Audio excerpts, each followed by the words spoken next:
Right before this, I wrote down just like a bunch of ways that you could write something if nothing is coming to you. And that's an important distinction because in my opinion, the best way to write, ideally, and it's not always gonna be this way. Yeah, ideally when you're writing, things are just coming to you and you're just free writing. You know, if I were to free write right now, or free playing, whatever you want to call it, you know, maybe something like this would happen. Let's see.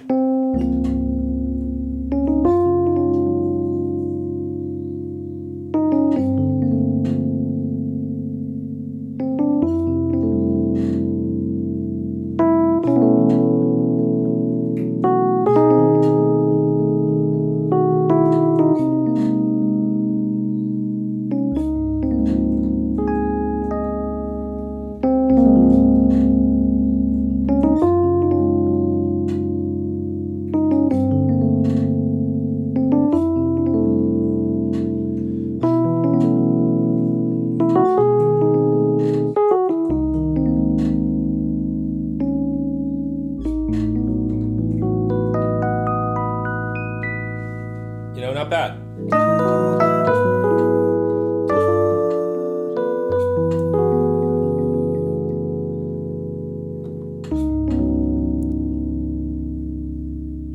Yeah, free writing doesn't always happen, especially when you're starting out. And creativity doesn't come from ease. Creativity is what you use to solve a problem. Creativity is used when things are hard, when there aren't ideas, when there's traffic and you need to find a new way home. That's what creativity is. So I like creating problems for myself to solve. And so here are 4 exercises that I wrote to just address this, different ways to write. The first one is called third impulse. Third impulse is you go with the third idea. In this case, I was using it with chords, but you could also do it with melody, and you could do it with rhythm. You could do it in any way you want. The first melody, I went, right, just up and down. And the first 2 chords. And I think I thought here, and then I went with my third choice, G minor. By the way, Jeffrey Kiefer talks about this. In this particular case, the melody falls on the 11. He calls that, you know, the pretty notes, the 9s and 11s, the 5s, 9s, and 11s are often, well, 11s for minor chords, that is, often the most like stable notes that you can land on, 5s, 9s, and 11s. And you'll find a lot of my melodies are usually like 5s, 7s, 9s, 11s. Very rarely do I use thirds like as like a landing point, and very rarely do I use 1s. Now, I don't think of it that way, it just happens automatically because I practiced it as such. By the way, isn't that what a style is? You kind of like come up with, you realize what you like, and then you practice it and you memorize and internalize it till you just automatically you just make stuff that way. And then when people listen to your music, they can tell that it's you, but they can't tell why. It's probably because of those things, because you've developed taste, very specific taste, and then you've internalized it until it's like, it's just you and you have to think about it. So, right, thought about going back to D flat, thought about going to B flat minor, ended up going to G minor, and now I'm in like F major land, right? I'm thinking this now. You know, but I could have also gone anywhere in F minor, you know, or F major. I also could have gone D major. I thought about D major too. Really bright. But then it's like so many key changes so fast, I wanted at least like 2 chords in the same place. So for B sus, you know, my 2 options before that, I thought about A sus, but no. I thought about, I can't remember what the other one, maybe E sus. I don't know why I was thinking like a sus chord, but I just wanted it to feel like, and now we're going somewhere else, you know? I don't know, that's kind of what I was thinking probably in the moment. A lot of 5-1s. What if I had no 5-1s? 2-6. Then maybe instead of a 5 here, I'd do the 3 or something for E. To the 4.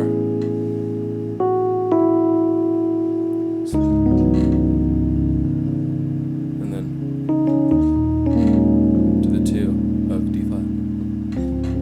Right, I could have also done it just by switching the numbers diatonically, but keeping the keys where they were, right? The key of D flat, the key of F, the key of E, and then back to D flat. In other words, you want to train yourself to have multiple options everywhere. What I ended up using is like a cross section of like 2, 3, 4 different options, and each option like creates another like permutation tree of here, here, here, here, from any of those 4 options. The second exercise I wrote down is called fundamental structure. Something else I like to do when I write is to consider, like, if I can take a song that I love and just break it down to its most fundamental structure to find out what is like the real essence of this thing that I love and how can I write something like it. For example, I wrote down the tune Trust Me by Herbie.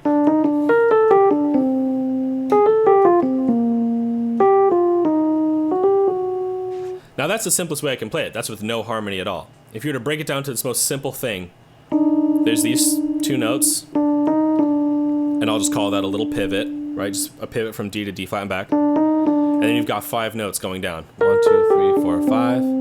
Then 5 notes again. 1, 2, 3, 4, 5. Then 5 notes again. Now the second half of the melody, you do it again. A little pivot. 5 notes down. 5 notes down. And then 5 notes, but like kind of twisting.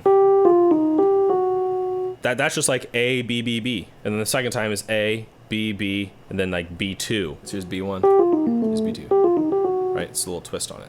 Let me just come up with a melody that does that. So let me come up with like an A phrase. 3, 4. So our second phrase would be 4 notes.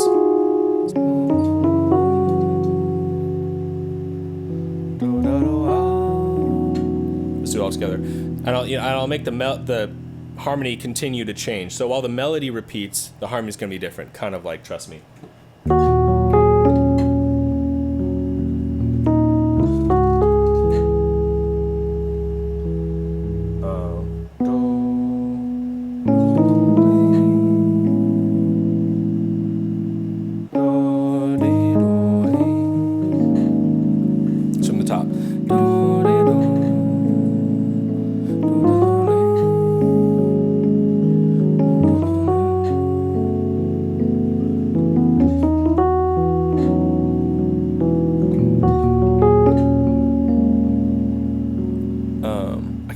D flat actually.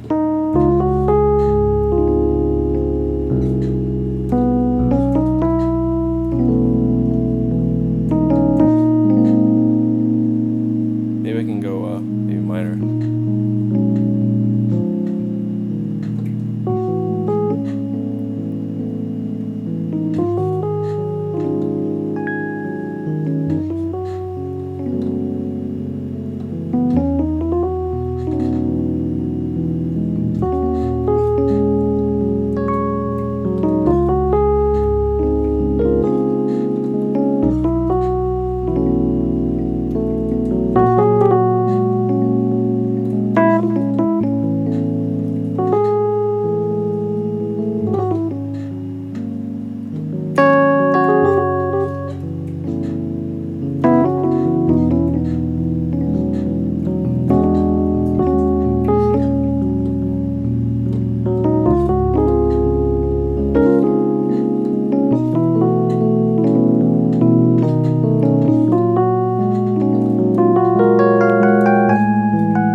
Breaking down Trust Me into like a more basic structure where the melody is just A, B, B, B, A, B, B, B prime or B2 or whatever you want to call it. There is kind of a rhyme scheme to the melody where it's like starts with one thing and then does 3 different things. And then the second half starts with the same thing and does 3 similar shapes except the last one is different. You know, you saw me kind of pick and choose as I go where it's like, okay, well, if this is the melody, maybe I could do D flat major there, maybe I could do, I was considering different things. Okay, the other 2 exercises, one's called chord first, melody first. Write the chords first, and then write the melody that fits to the chords, and then delete the chords. And then write new chords. Actually, let's do it for what I just wrote. So,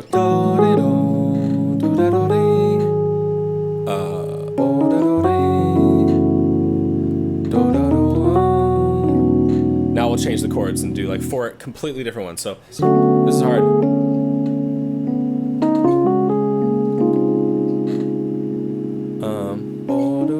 Right.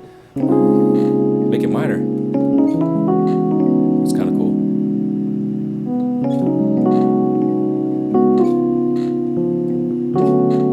That's kind of cool. Almost all like, so now the chords are D Lydian, to D flat major, to D minor,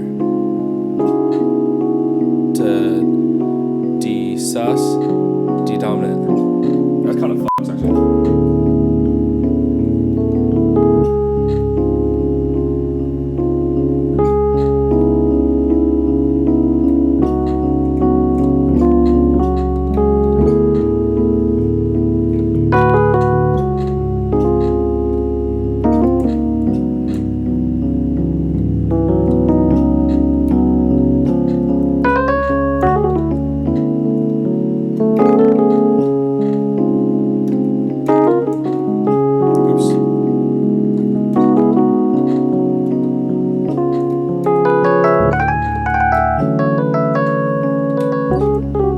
I write a melody to this. Do, do, way, do, do. Do, way, do, way.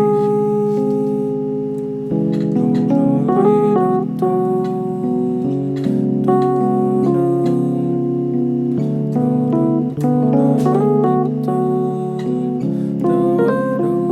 do. Whatever, it's kind of a weird melody, but you get the idea. So then I would write a new melody to that, and then I can do as many cycles as I want until it's just a completely different song. The last one is find a shape you love. I like sourcing other material first. Because again, this is what you do when there's nothing there. Listen to a song that you love where the melody is particularly interesting to you, and take like that 4-note shape, like or whatever. It's an 8-note phrase, but maybe tweak it, expand it, make the intervals bigger or smaller. Instead of 8 notes, make it 4 notes, just take out some notes, whatever. Tweak it a little bit and then write a song with that idea. I mean, this goes back hundreds of years. That's, you know, that's theme and variations, right? That's Bach, that's Mozart. That's a lot how a lot of classical composers learned, is you take an idea and you just change it a little bit. And by the way, that's every genre of music, you know. That's how you learn to compose. You know, no matter the level to which you're copying something for the sake of learning, we all learn by emulation. That's how humans learn. So, you know, you might as well do that. Okay, I just spent a lot of time on composition.